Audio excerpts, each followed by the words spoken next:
ẹ wo èmi la ò ní yọ̀ sí èmi la ò ní yọ̀ sí bá a ṣe fẹ́ ó rí bẹ́ẹ̀ náà lórí èmi la ò ní yọ̀ sí.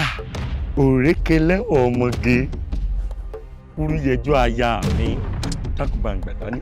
Ó kárí ọ̀rẹ́ mi. Don't touch me or hell. Ológun PE keep you alive. Àwọn àgbà bọ̀ wọ́n ní ẹ̀mú kan kì í múrin tì lágbẹ̀dẹ.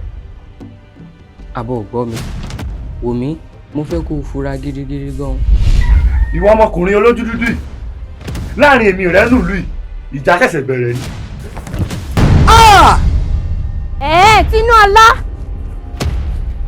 yìí ló wà eléyè ń jèrè ìwọ kọ eré sílẹ̀ ó ní o ti jèrè jọ eré kí ló fẹ́ jẹ nínú kó fún èyí lọ mú.